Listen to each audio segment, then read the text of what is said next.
किसी भी तरह की कोई परेशानी हमारे प्रवासी भाइयों को पूरे देश में कहीं किसी भी तरह की कोई परेशानी नहीं हो, इसकी चिंता हमारी सरकार करेगी। ये आपने जिस तरह से अपने कर्म से, अपने सामर्थ्य से, अपने विवेक से, कोई 20 साल पहले, कोई 40 साल पहले, 50 साल पहले, 100 साल पहले आपने राजस्थान से आकर के अपने कर्म के आधार पर जो यह स्थान आपने बनाया है, मैं आप सभी का नमन करता हूं, क्योंकि आपने जिस मुकाम पर आप पहुंचे हैं, आपने सामर्थ्य और अपनी मेहनत का लोहा लेते हुए आपने अपना स्थान बनाया है।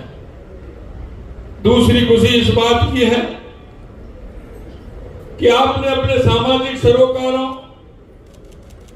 अपने राजस्थान की संस्कृति और विचार और वहां से जुड़ा आज भी आपका उतना ही है जो हमारे 150 साल या 100 साल पहले आए हुए हमारे बुजुर्गों का था।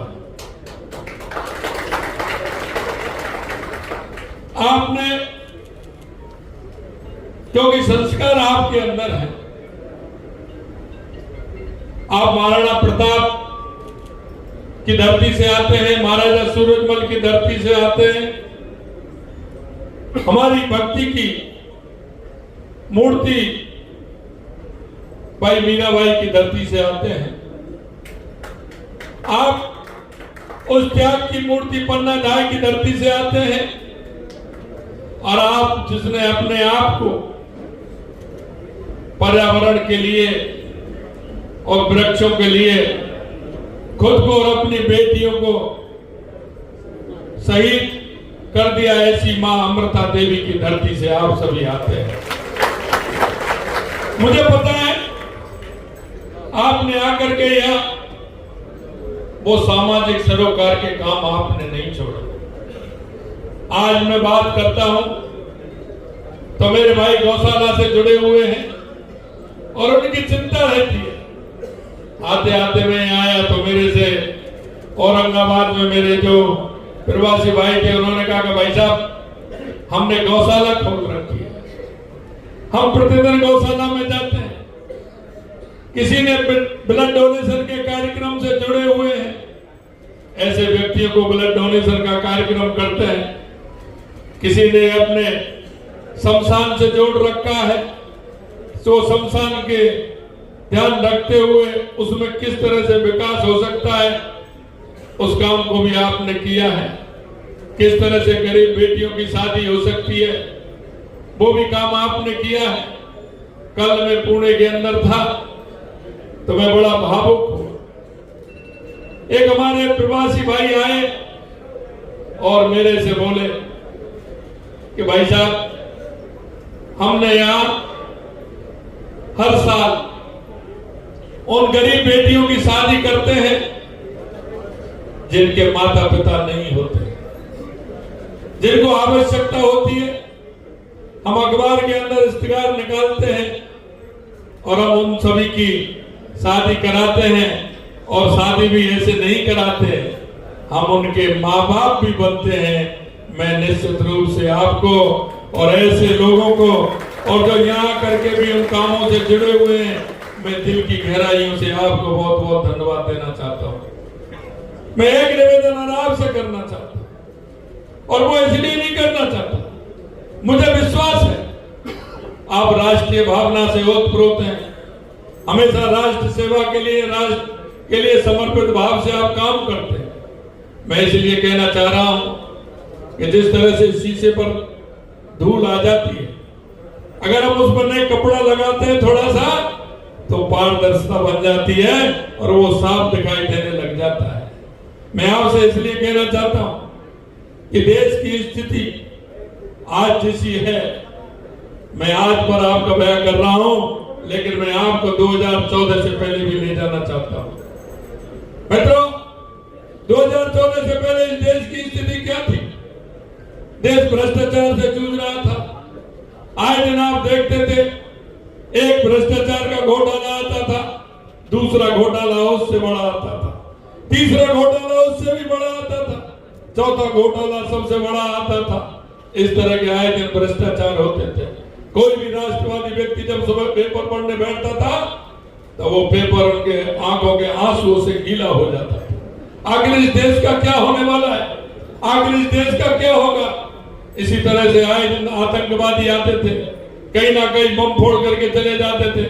मुंबई और पुणे की स्थिति तो आपने देखी है। 26/11 की घटना से आप सब वाकिफ हैं। मैं आपसे इतना ही कहना चाहता हूँ, इस देश के अंदर जिस तरह से 2014 से पहले आए दिन नक्सलवादी आतंकवादी किस तरह से देश पर हावी होते जा रहे थे। कहीं ना कहीं कोई रेलवे को रुकवाया जाता था, रेलवे में सूचना मिलती थी कि उस गाड़ी में बम रखा है। किसी दिन किसी हवाई जहाज को नजदीकी एयरपोर्ट को उतारा जाता था कि उस हवाई जहाज में बम की सूचना मिली है। मैं आपसे इतना ही कहना चाहता हूं, 2014 के बाद कहीं कोई घटना ऐसी आपको सुनाई देती है क्या? कहीं सुनाई देती है क्या? 2014 के बाद देश के अंदर परिवर्तन हुआ है या नहीं हुआ है? आपने महसूस किया है कि नहीं किया है? मैं आपसे यही कहना चाहता हूं मेरे भाई और बहनों, 2014 के बाद इस देश के अंदर चाहे हमारे गरीब कल्याण की योजनाएं हो, चाहे हमारे विकास की योजनाएं हो, चाहे देश की सीमाओं की सुरक्षा का सवाल हो, या दुनिया में बढ़ता हुआ भारत का गौरव हो, हम इस बात को कह सकते हैं। और आपसे मैं ये सारी बातें इसलिए कहना चाहता हूं क्योंकि मैं जो मारवाड़ी है उसकी ताकत को मैं जानता हूं। उन्होंने 4 महीने पहले राजस्थान के अंदर बहुत बड़े बहुमत के साथ भारतीय जनता पार्टी की सरकार आप लोगों ने बनाई है। इसके लिए भी मैं आपको बहुत बहुत बधाई और साधुवाद देना चाहता हूं। मुझे आपकी ताकत का पता है, इसलिए मैं आपसे कहना चाहता हूं मेरे भाई और बहनों, क्योंकि मारवाड़ी 2 से 4, 4 से 6 और 6 से 8 और 8 से 10 करने में माहिर होता है, माहिर होता है। इसलिए मैं कहना चाहता हूं आप सभी से, आपने ना जिस सरोकारों से काम किया है, आपने जो लोगों से संबंध बनाए, आपके पास जो लोग काम करते हैं, चाहे वो किसी भी क्षेत्र में काम करें, आपके मोबाइल में किसी में 500, 1000, 800, 2000 तक नंबर होंगे और ज्यादा भी होंगे। मैं यही निवेदन करना चाहता हूँ, ये समय है उनका उपयोग करने का और उनको दिशा देने का काम करें। मैं आपसे यही कहना चाहता हूँ कि आप उन सभी के नंबर पर मैसेज भी करेंगे, अपना वीडियो बना करके वोट की अपील भी करेंगे, मोदी जी ने जो काम किया उसकी जानकारी भी आप देंगे, क्योंकि कभी कभी देखते हैं दिया तले अंधेरा होता है। हम हमारे पड़ोसी से नहीं कह पाते, हम हमारे रिश्तेदार से नहीं कह पाते हैं। बाद में जब वोट डाल कर आते हैं तो पूछते हैं कि चाचा जी आप वोट दे के आ गए? हाँ आ गए। कहाँ दे के आए? मैं तो वहां दे के आया। कि आप क्यों दे आए वहां? आपको तो वहां देना था। कि आपने कहा ही नहीं। तो ये पछतावा हमें नहीं हो कि आपने कहा नहीं। ये निवेदन करने के लिए मैं आपके बीच में आया। मित्रों, आपने देखा है, इस देश को देखा है, जिस तरह से हमारे वीर शहीदों ने अपने आप को कुर्बान कर दिया इस देश को बनाने के लिए, इस देश को बढ़ाने के लिए। क्योंकि इस देश में कभी हूण आए, कुषाण आया, इस्लाम आए, अंग्रेज आए, और उन्होंने हमारे पूर्वजों के साथ जिस तरह की आताताई की थी, उन 21 और 22 साल के नौजवानों ने अपने आप को मां भारती के लिए समर्पित कर दिया। जब मां भारती के लिए शहीद हुए, जब स्थिति बनी, तो एक माता से पूछा था कि मां, आपके 3 बेटे थे, तीनों बेटे शहीद हो गए। उस मां का उत्तर सुनिए। मां ने कहा कि 3 बेटे थे वो शहीद हो गए, अगर चौथा बेटा भी होता तो भी इस देश के लिए समर्पित हो जाता। मैं उस बात को कहना चाहता हूं कि देश बनाने में कोई एक दिन में ये देश नहीं बना। बहुत बड़े लंबे समय के बाद, क्योंकि आजादी तो 1857 में भी मिल रही थी, लेकिन थोड़ी सी चूक के कारण 90 साल हमारे पूर्वजों को 90 साल संघर्ष करना पड़ा था। और 90 साल के बाद 1947 में हमको आजादी मिली। मैं आपको यही कहना चाहता हूं। आज आप देख रहे हैं स्वामी विवेकानंद जी ने कहा था कि 21वीं सदी हमारी होगी। उस नरेंद्र से लेकर के इस नरेंद्र तक आपने परिवर्तन देखा है।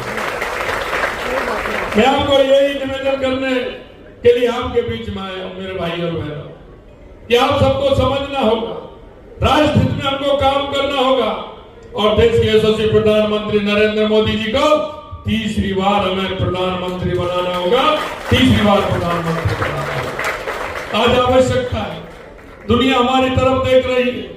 आजकल देख रहे हो ना कांग्रेसियों का प्रेम कैसा लग रहा है, पाकिस्तान के लोग प्रचार कर रहे हैं। अब आप देख सकते हैं टुकड़े टुकड़े के कैसा संबंध है।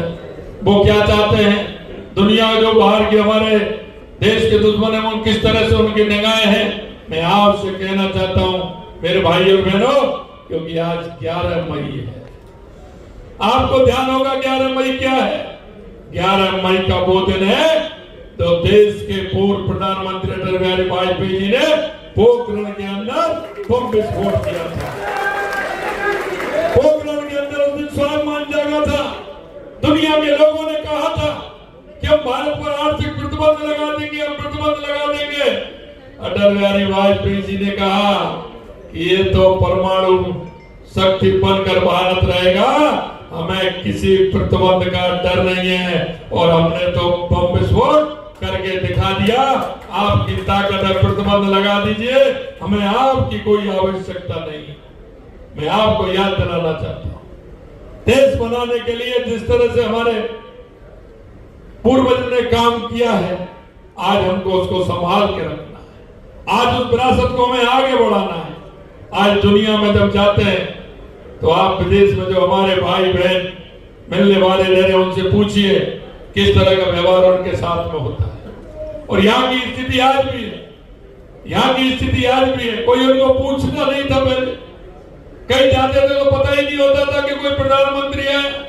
लेकिन आज हमारे यशस्वी प्रधानमंत्री दुनिया के छोटे देश में भी जाते हैं तो दुनिया देखती है कि देश के भारत के यशस्वी प्रधानमंत्री नरेंद्र मोदी जी आ रहे हैं, क्या कहने वाले हैं, क्या दिशा देने वाले हैं।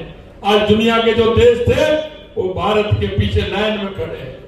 और मैं आपको यही विश्वास दिलाने के लिए आपके बीच में आया हूं कि आज 2014 के बाद 11वीं अर्थव्यवस्था थी, 5वीं पर आ गए।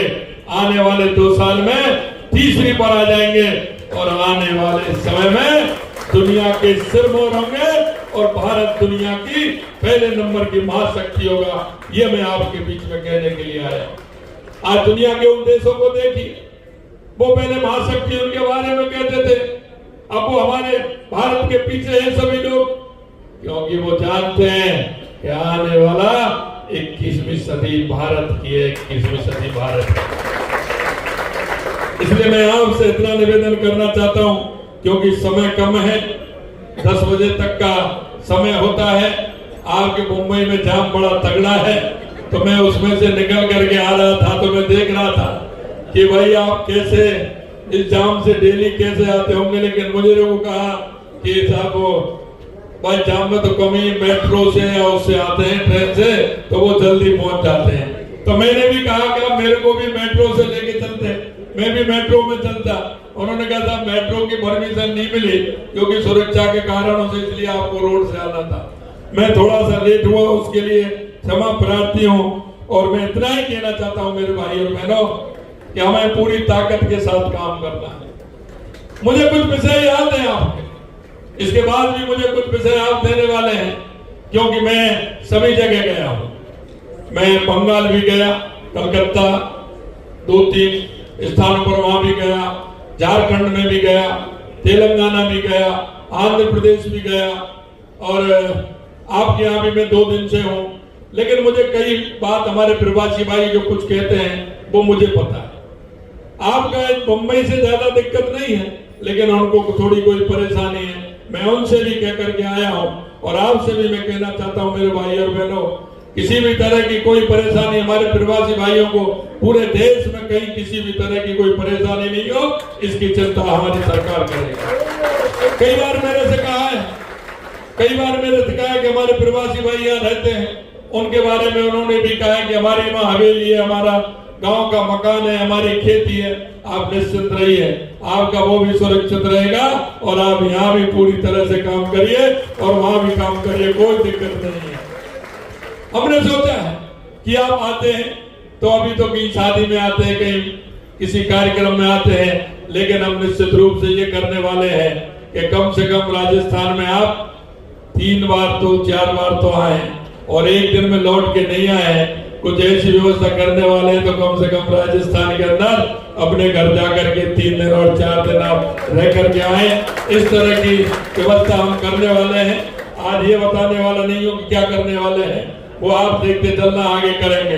लेकिन मैं एक विश्वास आपको दिलाना चाहता हूँ, आपने राजस्थान के अंदर भरोसा किया भारतीय जनता पार्टी पर।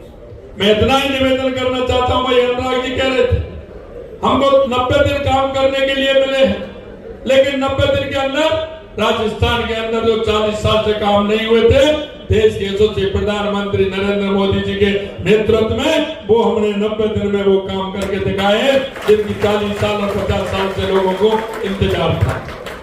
हम पानी के क्षेत्र में भी काम कर रहे हैं। 22 जनवरी को जब भगवान राम की प्राण प्रतिष्ठा अयोध्या के अंदर हो रही थी तो हमने भी घोषणा की है कि हम 5 राम जानकी औद्योगिक क्षेत्र राजस्थान के अंदर नए खोलने वाले हैं। और आपसे भी आह्वान करना चाहते हैं, आप आइए, राजस्थान में आइए, अच्छा उद्योग लगाइए। सिंगल विंडो खिड़की के हम काम करेंगे, सिंगल खिड़की में हम काम करेंगे। आपको ना पानी की समस्या आएगी, ना बिजली की समस्या आएगी, ना जमीन की समस्या आएगी। आप अपने राजस्थान में आकर के एक काम अगर आप खोलेंगे तो आपको वहां रहने का भी, वहां आने का भी मौका मिलेगा। मैं इतना ही आप सभी से निवेदन करना चाहता हूँ, मैं आपसे इतना ही निवेदन करना चाहता हूँ कि यहाँ की हमारी एनडीए की प्रत्याशी नरेश मस्के जी हैं, गठबंधन के प्रत्याशी हैं। तीर कमान धनुष बाण उनका चुनाव चिन्ह है।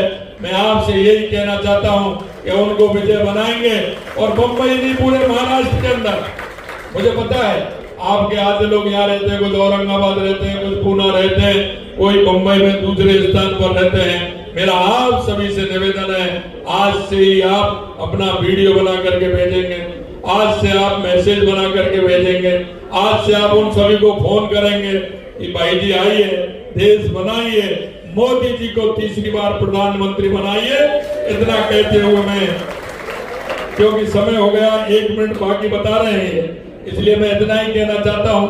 आप सभी को बहुत बहुत धन्यवाद। इतनी बड़ी संख्या में आप सभी आए, बिल्कुल मैं दिल की गहराइयों से और राजस्थान की उस माटी से आप सभी को बहुत बहुत धन्यवाद और साधुवाद देता हूँ। आप ऐसा प्यार, ऐसा दुलार हमेशा बनाए रखें, हमेशा बनाए रखें। इतना ही मैं निवेदन करना चाहता हूँ। आप सभी को बहुत बहुत धन्यवाद। नमस्कार, जय हिंद, जय भारत, जय जय श्री राम।